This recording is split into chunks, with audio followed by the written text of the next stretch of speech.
The morning sun cast long shadows across the dusty streets of Cedar Ridge, Montana, as Elizabeth Hartwell swept the front porch of her family's large wooden house.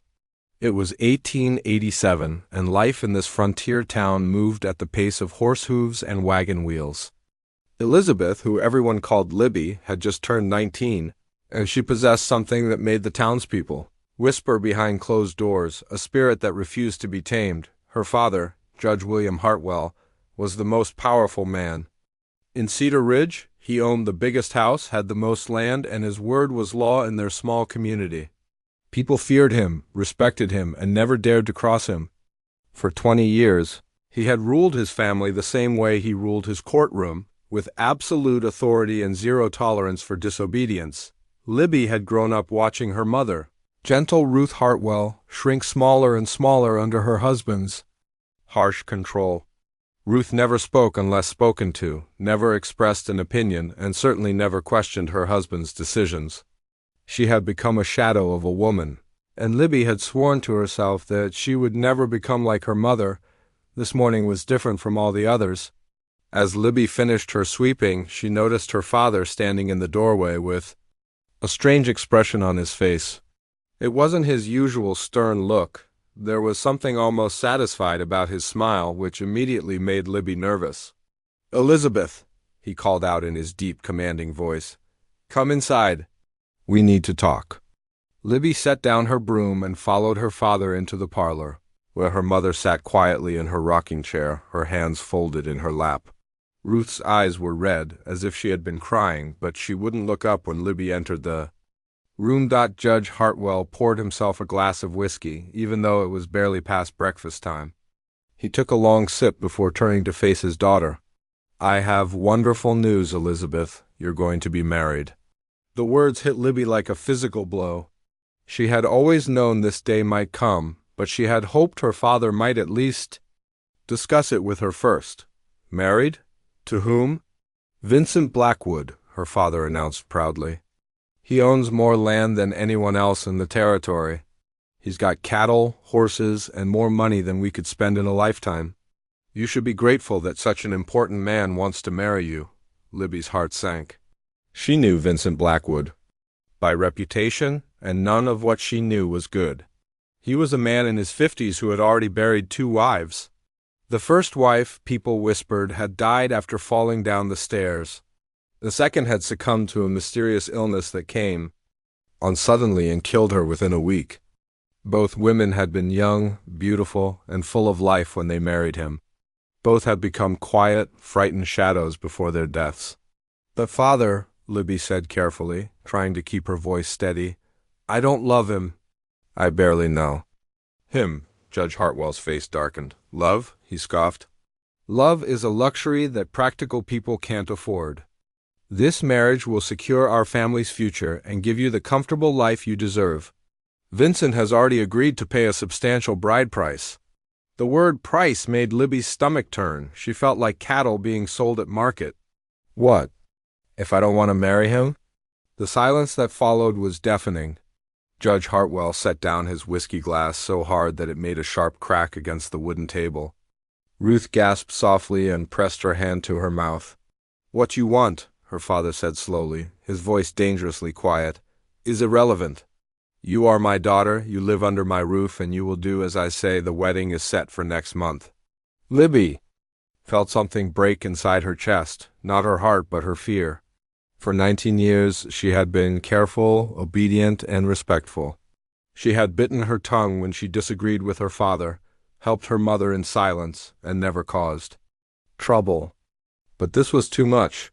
This was her entire life being decided without her having any say in the matter. "No," she said quietly.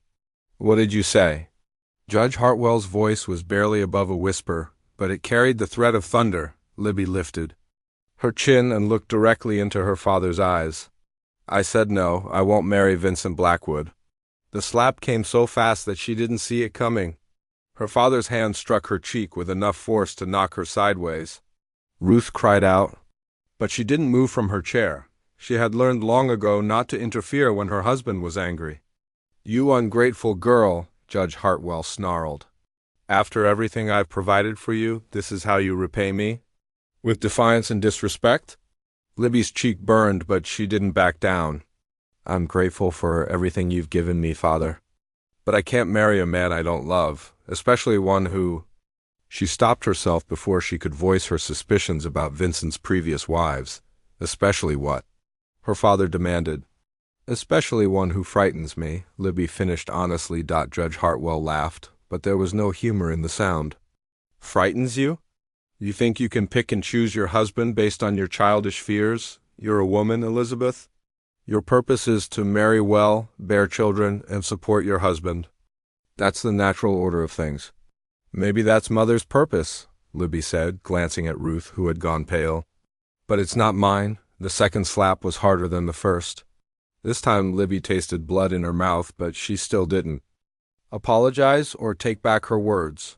Over the following weeks, the battle of wills between father and daughter escalated. Judge Hartwell tried everything he could think of to break Libby's resistance. He locked her in her room for days at a time. He took away her books, her few personal possessions, and even her meals when she continued to refuse the marriage. But Libby had discovered something about herself during those dark days. She was stronger than she had ever imagined. The more her father punished her, the more determined she became. She spent her time reading the few books she had managed to hide, including a collection of poems about freedom and independence that a traveling preacher had left behind. Women in town began to whisper about the situation. Some thought Libby was foolish to refuse such a wealthy husband. Others admired her courage, even if they would never say so out loud. A few of the younger women began to wonder if they, too, might have the strength to choose their own paths. Vincent Blackwood grew impatient with the delay. He visited Judge Hartwell several times, demanding to know when the wedding would take place. Each time he left more angry than before. Libby caught glimpses of him through her bedroom window, and what she saw confirmed her worst fears. There was something cold and cruel in his eyes, something that reminded her of a wolf circling wounded prey. The breaking point came on a Sunday morning in October. The entire town had gathered for the weekly church service, as was the custom. Judge Hartwell had decided that if he couldn't break his daughter's will in private, he would shame her into submission in public. He stood up during the service and addressed the congregation. "My friends," he announced, "I need your help with a family matter. My daughter Elizabeth has forgotten her place and her duty. She has refused a perfectly good marriage proposal out of selfish pride." The church fell silent. Every eye turned to look at Libby, who felt her face burn with embarrassment and anger. This was exactly the kind of public humiliation her father knew she dreaded most.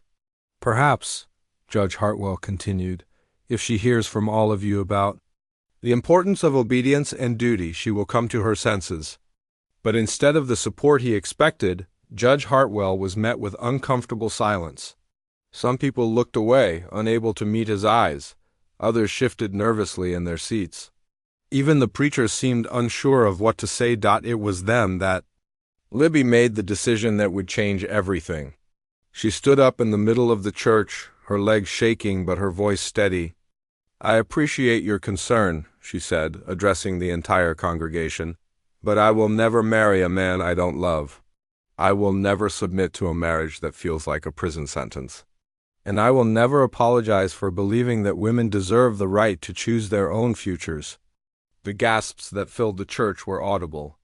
No woman had ever spoken so boldly in public, especially not to challenge her father's authority. Judge Hartwell's face turned purple with rage and humiliation. That afternoon he made a decision that would haunt him for the rest of his life. If his daughter wanted to act like a rebellious child, he would treat her like one. He would use the old territorial laws that gave fathers absolute authority over their children to teach her, and every other woman in town, a lesson they would never forget. The punishment would be public, harsh, and memorable. By the time he was finished, no woman in Cedar Ridge would ever dare to defy her father's wishes again. But Judge Hartwell had made one crucial mistake in his planning. He had assumed that everyone in town would support his decision to make an example of his daughter. He never considered that there might be someone watching who would find his actions so despicable that they would be willing to risk everything to stop him. That someone was already in town, having arrived just 2 days earlier with nothing but a horse, a saddle, and a strong sense of right and wrong. His name was Thomas McKenna, and what he was about to witness would change not only his life, but the life of the brave young woman who refused to be broken. The morning of October 15th dawned cold and gray, with clouds hanging low over Cedar Ridge like a dark blanket. Word had spread quickly through the small town about what Judge Hartwell planned to do to his daughter.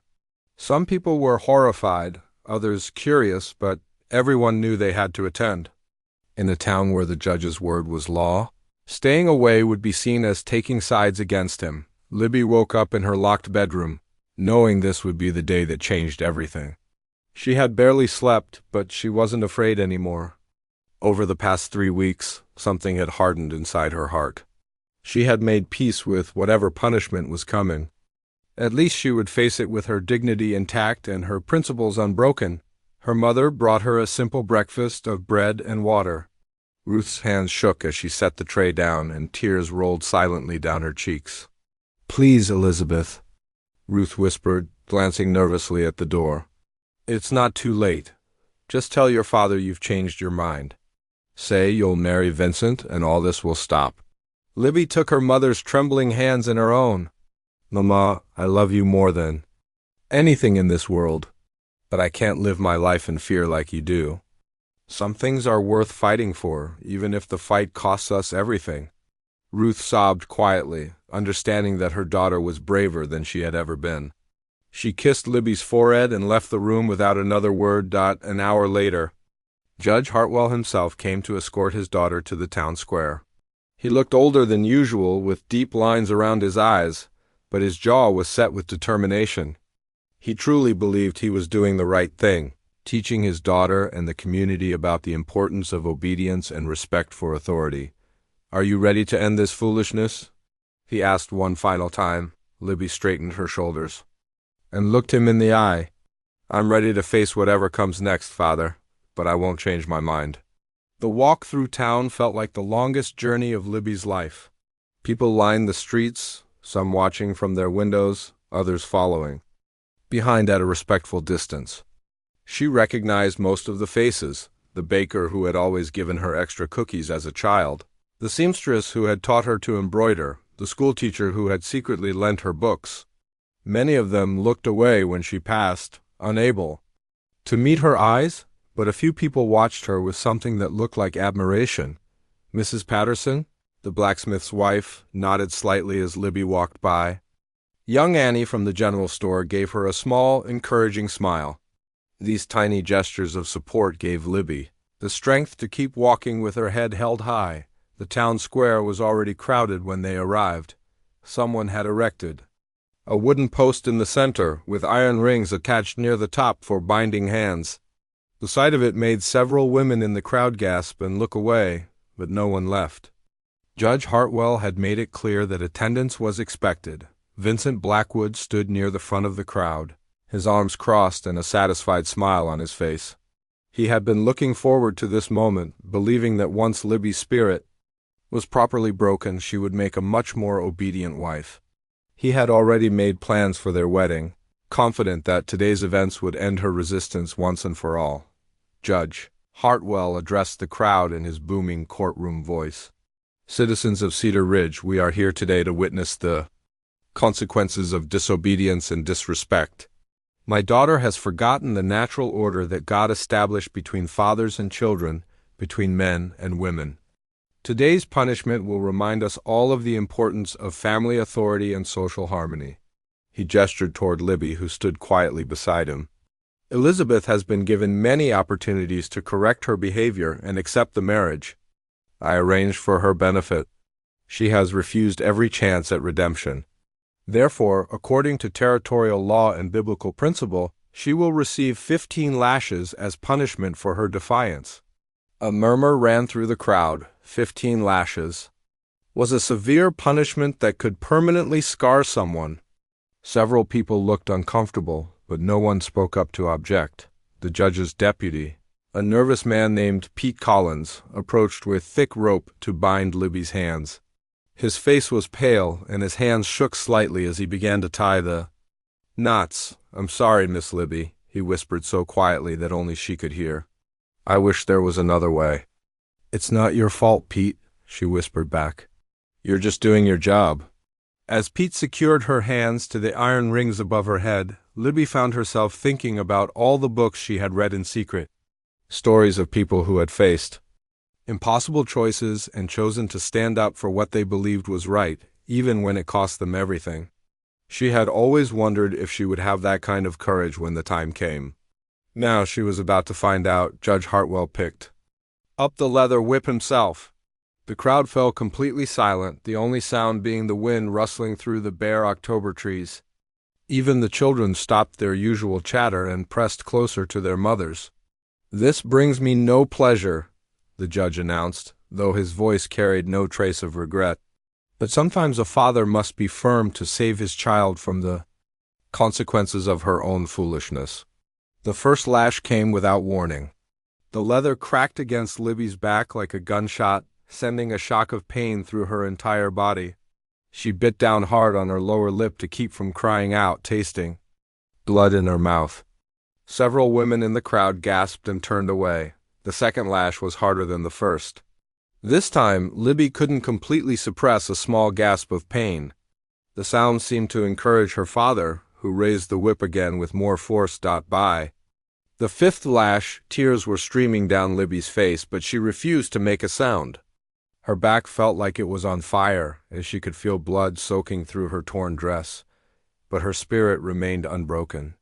If anything, each strike only strengthened her resolve never to submit to a marriage that would destroy her soul. It was after the seventh lash that something unexpected happened.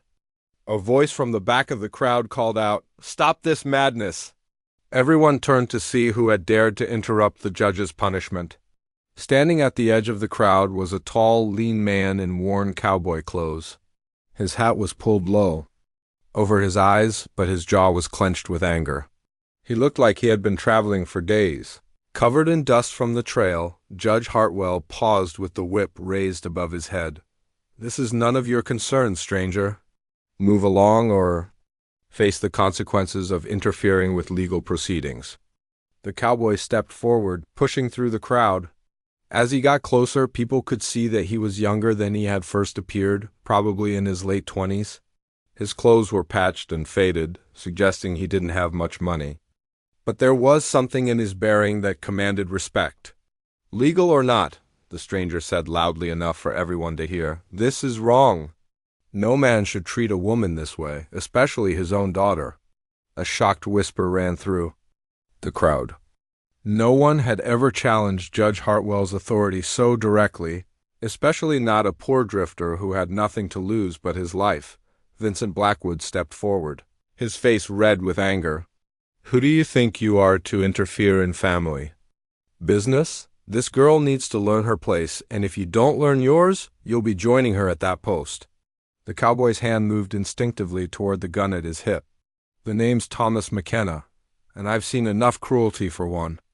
Lifetime, this ends now." Judge Hartwell lowered the whip slightly, calculating his options.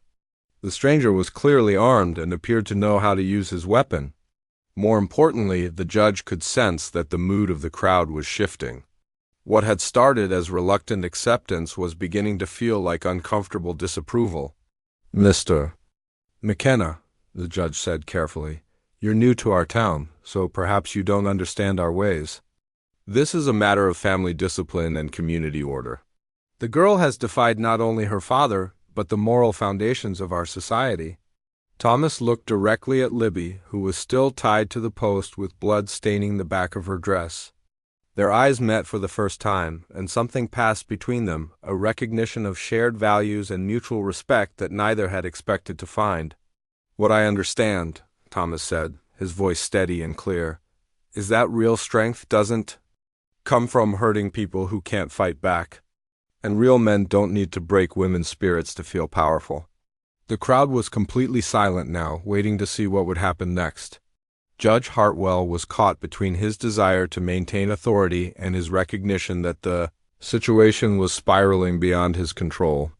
Vincent Blackwood was furious that his future bride was becoming the center of a public spectacle that made him look weak, but it was Libby herself who broke the tension. Despite her pain and exhaustion, she lifted her head and spoke clearly enough for everyone to hear. "Thank you for your kindness, Mr. McKenna, but this is my choice to make. I knew what would happen when I refused to marry against my will, and I accept the consequences. My back may be scarred, but my conscience is clear." Her words had an immediate impact on the crowd. Here was a young woman who had been beaten and humiliated, yet she still spoke with dignity and courage. Some of the women began to cry openly, and several men shuffled their feet uncomfortably. Thomas McKenna stepped closer to the post. Thomas McKenna carried Libby carefully through the streets of Cedar Ridge, her weight feeling light in his strong arms despite her being a grown woman.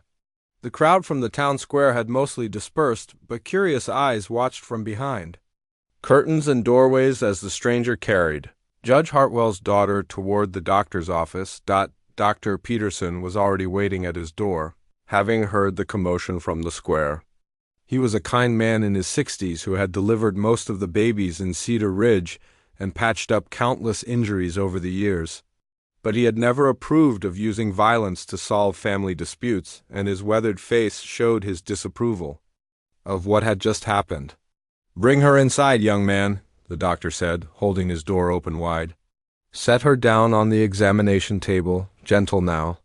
Thomas placed Libby carefully on the table, making sure his coat stayed wrapped around her shoulders. She was conscious but clearly in pain, her face pale and her breathing shallow. When she tried to sit up, Thomas gently placed his hand on her shoulder. "Just rest easy, miss," he said softly. "Let the doctor take care of you." Dr. Peterson examined Libby's injuries with practiced hands, his expression growing more serious as he worked. The whip had left 7 angry red welts across her back, and 3 of them had broken the skin. It could have been much worse, but it was still a serious injury that would take weeks to heal properly. "She need to stay still for a few days," the doctor told Thomas as he cleaned and bandaged the wounds. "These cuts need to stay clean and dry or they could get infected, and she'd be in considerable pain for at least a week." Thomas nodded, but then a troubling thought occurred to him. "Doctor, where will she stay? I don't think it's safe for her to go back to her father's house right now." Dr. Peterson paused in his work, realizing the young cowboy was right. Judge Hartwell was likely furious about the public scene, and Vincent Blackwood would be even angrier that his future bride had been rescued by another man.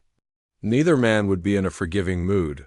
"She can stay here," the doctor decided. "I have a small room in the back where I keep patients who need extended care. It's not fancy, but it's clean and safe." Over the next few days, Thomas became a regular visitor to Dr. Peterson's office. He would arrive each morning with fresh food from the general store, books he had managed to borrow from various townspeople, and always a small bouquet of wild flowers he had picked on his way into town. At first, Libby was suspicious of his kindness. In her experience, men who showed interest in women always wanted something in return. But Thomas seemed different. He would sit beside her bed and read aloud from whatever book he had brought, ask about her opinions on various topics, and listen carefully to her answers as if they truly mattered to him. "Why are you doing this?" she asked him on the 3rd day, as he arranged a handful of autumn leaves in a water glass beside her bed. Thomas looked up from the makeshift flower arrangement, his brown eyes serious. "Doing what? Taking care of me, bringing me things. Spending your time here when you could be looking for work or moving on to the next town." She studied his face carefully. "What do you want from me?" Thomas sat down in the wooden chair beside her bed, his hat in his hands. "I want to see you get better. I want to know that you're safe. And I want to understand how a person finds the courage to stand up for what's right, even when it costs them everything." "I'm not that brave," Libby said quietly.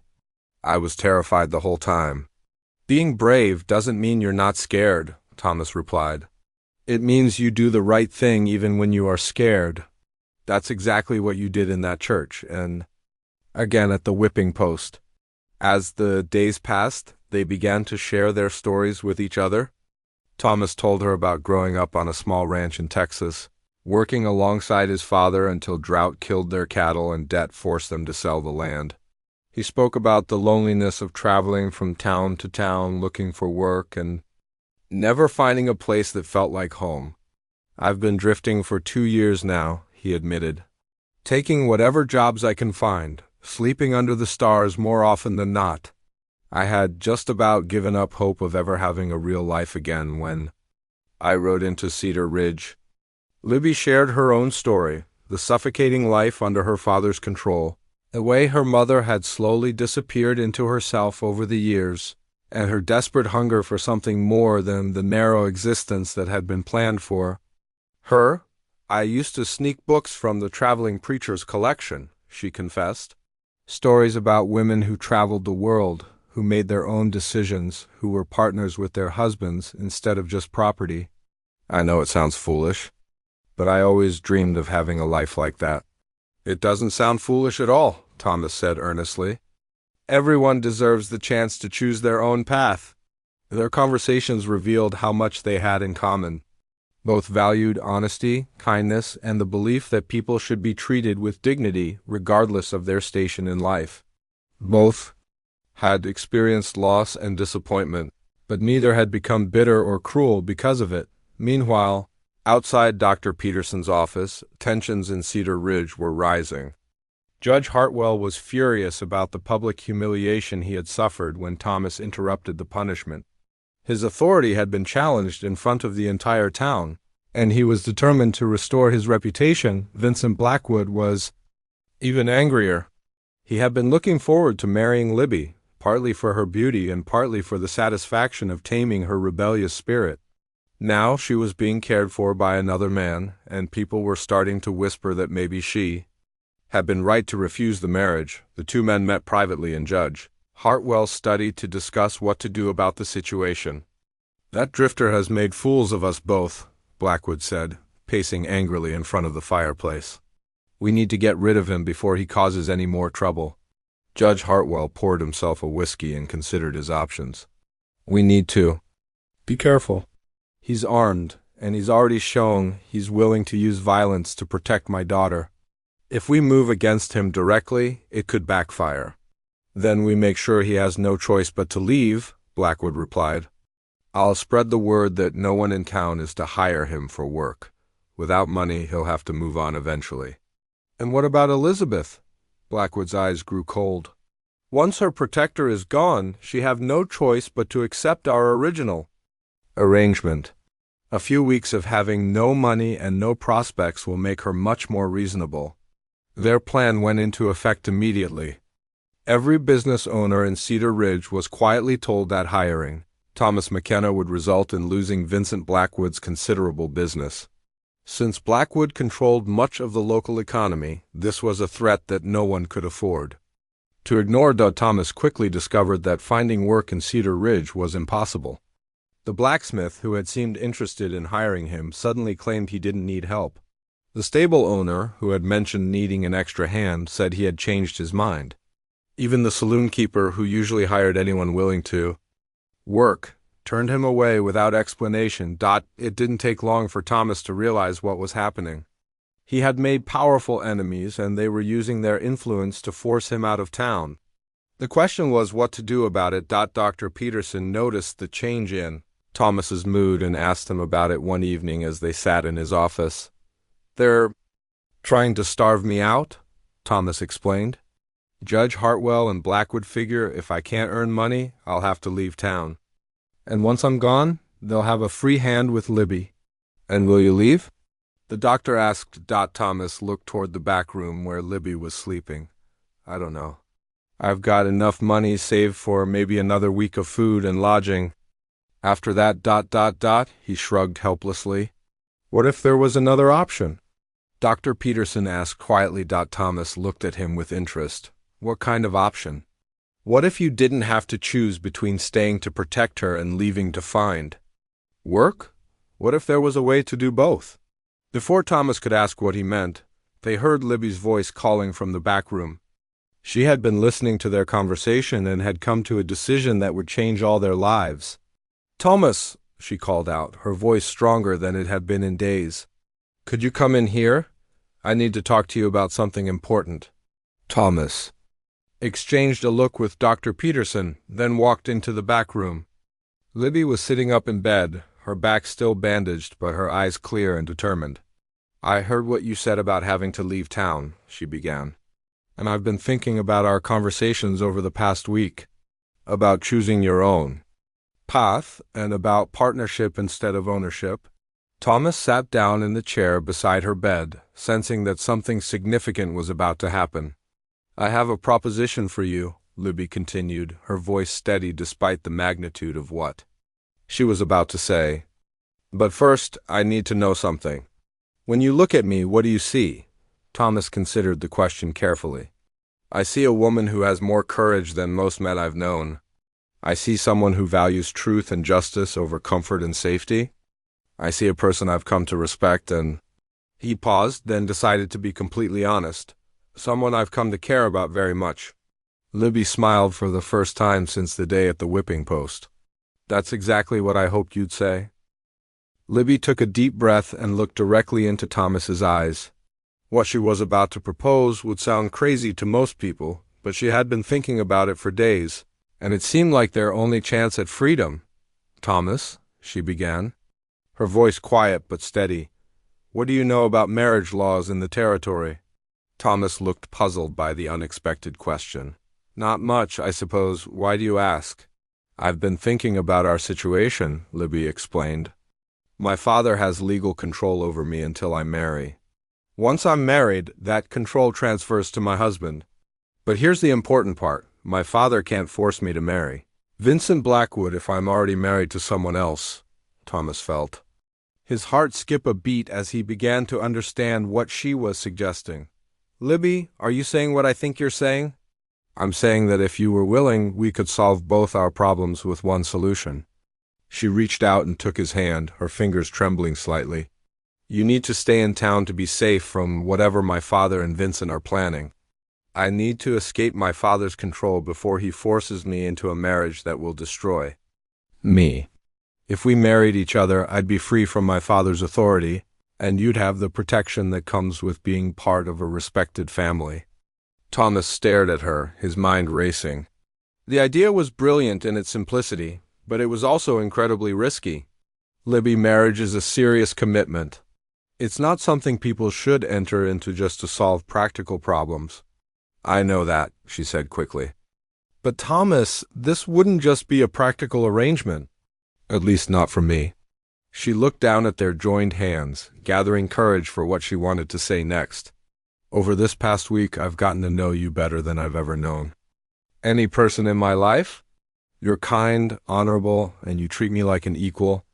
You listen to my thoughts and respect my opinions. You've shown me what it feels like to be valued for who I am, not what I can provide for someone else." Thomas felt a warmth spreading through his chest. He had been afraid to admit his own growing feelings, thinking that a woman like Libby would never consider a poor drifter like him as a potential husband. "Are you saying you have feelings for me?" he asked softly. Libby lifted her eyes to meet his. "I'm saying that when I imagine my future, I can't picture it without you in it. I'm saying that the idea of being your wife doesn't frighten me the way marrying Vincent Blackwood did. In fact, it's the only future I can imagine that makes me feel hopeful instead of trapped." Thomas squeezed her hand gently. "Libby, you need to understand something about me. I'm not a wealthy man. I don't own land or cattle or a big house. All I have is a horse, some basic gear, and about $40 to my name. If you marry me, you'll be giving up any chance of a comfortable life." "Thomas McKenna," Libby said, with a small smile, "I've spent 19 years living in a comfortable house with fine clothes and plenty of food, and I've never been more miserable in my life. Comfort doesn't mean anything if you're not free to be yourself." "But what kind of life could I offer you?" Thomas asked, his voice full of doubt. "I'd be asking you to leave everything you've ever known, to travel to places where we don't know anyone, to start over with almost nothing. You'd be offering me something much more valuable than comfort, Libby replied. You'd be offering me a partnership, a chance to build something together, to make our own decisions, to create the kind of life we both want instead of accepting what other people think we should have. Thomas was quiet for a long moment, considering everything she had said. The practical part of his mind knew that marrying Libby would be taking on a huge responsibility. He would be promising to protect and provide for her when he could barely take care of himself. But his heart was telling him something different. His heart was saying that this brave, intelligent woman was offering him the one thing he had never dared to hope for, a real home with someone who truly understood him. There's something else you need to consider, Thomas said finally. If we do this, your father and Vincent Blackwood will be furious. They might try to have the marriage annulled, or they might come after us. Are you prepared for that kind of fight? I've been fighting them for weeks already, Libby replied. At least this way I wouldn't be fighting alone. Thomas looked at her bandaged back, remembering the courage she had shown at the whipping post. This woman had already proven she was willing to suffer for her principles. If she was brave enough to marry him, maybe he was brave enough to accept her proposal. Libby, he said slowly, if we're going to do this, we need to be completely honest with each other. I care about you more than I've ever cared about anyone. The thought of leaving you here to face your father and Vincent alone makes me sick to my stomach. But marriage should be based on more than just caring for someone. It should be based on love. Then let me ask you something, Libby said, her heart pounding. When you imagine leaving Cedar Ridge, how do you feel about the idea of never seeing me again? Thomas didn't have to think about his answer. It feels like someone is tearing my heart out of my chest. When I imagine spending my life with you, working beside you, facing whatever challenges come our way together, how do you think that makes me feel? I hope it makes you feel the same way it makes me feel, Thomas said quietly. Like maybe we've found something worth fighting for. Libby smiled, and for the first time since the day at the whipping post, it was a smile full of genuine happiness. Then I think we have our answer. Thomas McKenna, will you marry me? Thomas laughed, a sound full of joy and relief. Elizabeth Hartwell, I would be honored to be your husband. But I have one condition. What's that? When we say our vows, they can't just be words we're speaking to solve a problem. They have to be promises we mean with our whole hearts. If we're going to do this, we're going to do it right. I wouldn't want it any other way. Libby agreed. They spent the next hour making plans. Dr. Peterson, who had been listening from the other room, came in to offer his help. As a licensed minister as well as a doctor, he could perform the ceremony himself. They would need 2 witnesses, and he suggested Mrs. Patterson, the blacksmith's wife, and Annie from the general store, both women who had shown support for Libby during her ordeal. We should do it as soon as possible, Dr. Peterson advised. Judge Hartwell and Blackwood are already suspicious about how much time Thomas is spending here. If they figure out what you're planning, they'll try to stop it. They decided to hold the wedding the next evening. Just after sunset, Dr. Peterson would send discreet messages to Mrs. Patterson and Annie, asking them to come to his office for what they would think was a medical consultation. Only when they arrived would they learn they were actually there to witness a wedding. The next day passed slowly. Thomas spent the morning trying once more to find work, partly to maintain appearances and partly because he was genuinely worried about how they would survive once they left Cedar Ridge. Libby used the time to write a letter to her mother, explaining her decision and asking for understanding, even though she knew her father would probably never allow Ruth to read it. As evening approached, both of them grew nervous. What they were about to do would change their lives forever, and there would be no going back once the vows were spoken. Mrs. Patterson arrived first, looking confused about why Dr. Peterson had asked her to come so late in the day. Annie arrived a few minutes later, equally puzzled. When Dr. Peterson explained why he had really asked them to come, both women were shocked but quickly agreed to serve as witnesses. Honey, Mrs. Patterson said to Libby, taking her hands, are you sure about this? Marriage is a big step, especially to a man you've only known for a week. I'm sure, Libby replied. Thomas is a good man, and this is the right choice for both. Of us? Annie nodded approvingly. I think you're brave to choose your own husband instead of letting your father pick one for you. Most girls never get that chance. Dr. Peterson had done his best to make the small back room feel special for the occasion. He had lit several candles, picked fresh flowers for Libby to hold, and even found a clean white shirt for Thomas to wear. It wasn't a fancy church wedding, but it felt sacred in its own way, as they stood facing each other in the candlelight. Thomas took Libby's hands in his. Dr. Peterson opened his Bible and began the ceremony with the traditional words, but when it came time for the vows, both Thomas and Libby had prepared their own. Elizabeth, Thomas said, his voice steady despite his emotions, I promise to protect you, to respect you, and to treat you as my equal partner in everything we do. I promise to listen to your thoughts, to value your opinions, and to never try to break your spirit the way other men have tried to do. I promise to work hard to build us a good life and to love you more each day than I did the day before. Libby's eyes filled with tears as she spoke her own vows. Thomas, I promise to stand beside you through whatever challenges we face. I promise to be your partner in work and in life, to support your dreams the way you've supported mine. I promise to be honest with you, to trust you, and to love you with all my heart for the rest of my days. When Dr. Peterson pronounced them husband and wife, Thomas kissed Libby gently, sealing their union with a tenderness that made both witnesses wipe away tears. The morning after their wedding, Thomas and Libby woke up to the sound of angry voices outside Dr. Peterson's office. Judge Hartwell had discovered what happened, and he was demanding to speak with his daughter immediately. Elizabeth, he shouted from the street, come out here this instant. This ridiculous marriage is not legal, and I'm going to have it annulled before the day is over. Thomas quickly dressed and stepped outside to face his new father-in-law, his hand resting casually on his gun. Judge Hartwell, I'd appreciate it if you'd lower your voice. My wife is still recovering from her injuries. Your wife?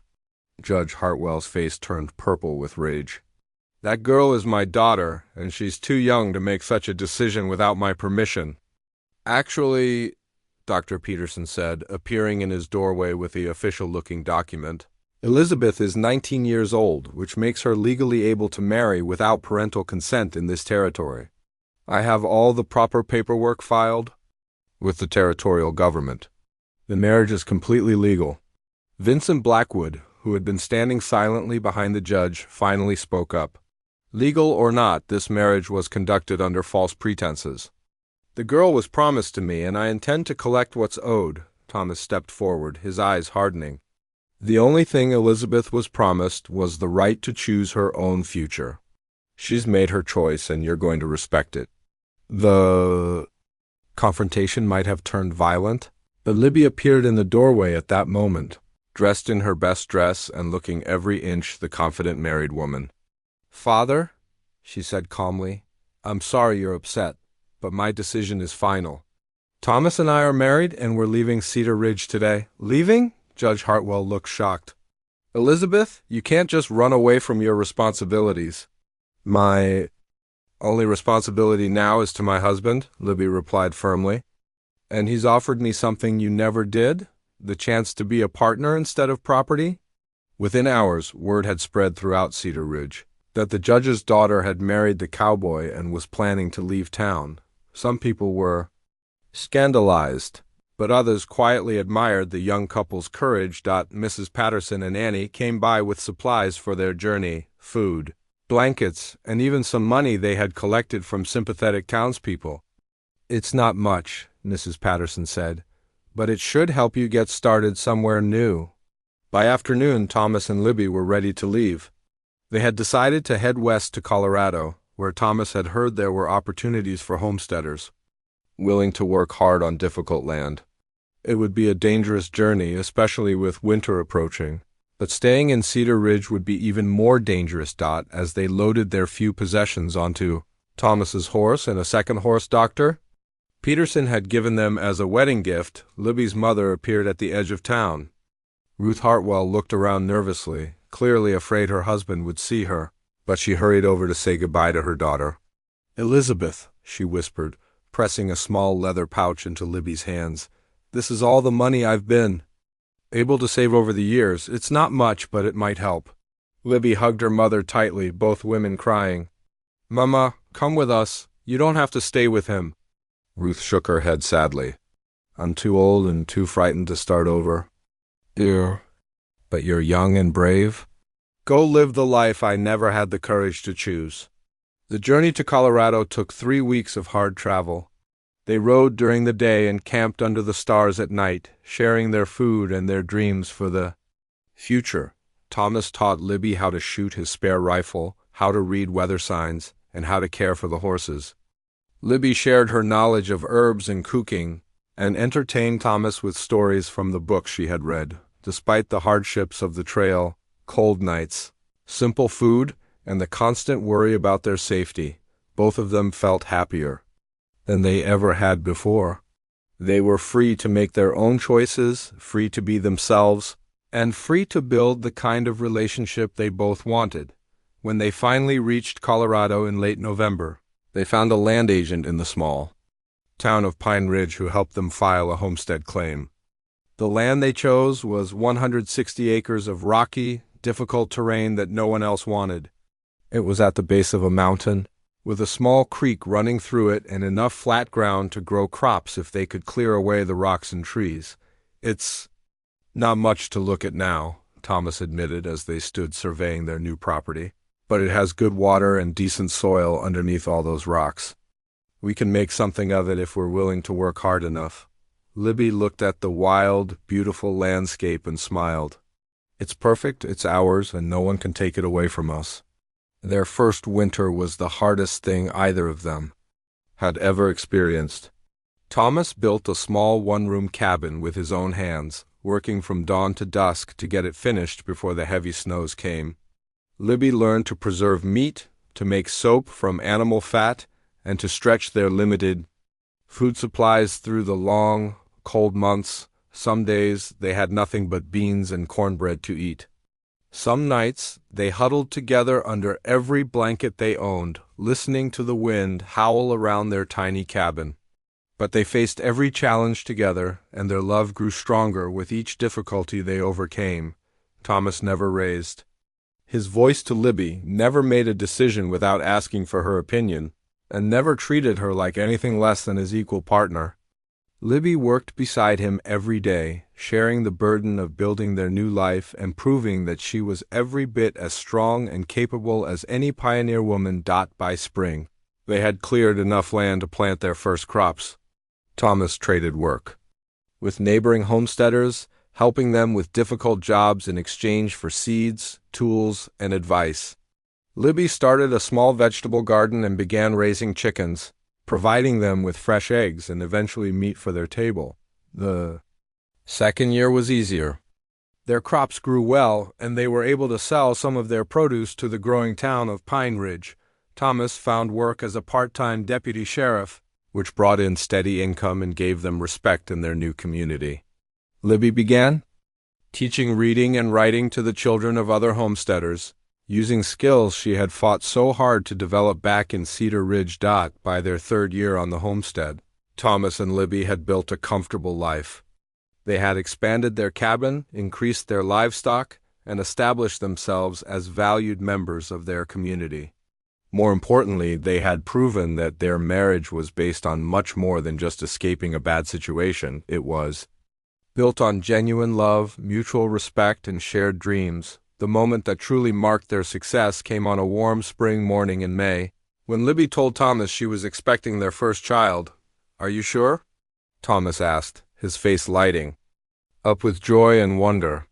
"I'm sure," Libby said, placing his hand on her still flat belly. "Dr. Morrison in Pine Ridge confirmed it yesterday." "We're going to be parents, Thomas."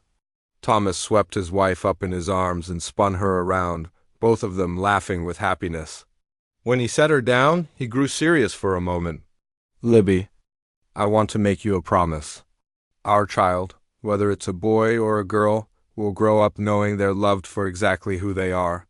They'll never be told they have to marry someone they don't love or follow a path they don't choose. They'll be free to make their own decisions and follow their own dreams. I know they will, Libby said, tears of joy in her eyes. Because they'll have a father who understands the difference between guidance and control, and a mother who knows that love means wanting the best for someone, not what's most convenient for yourself.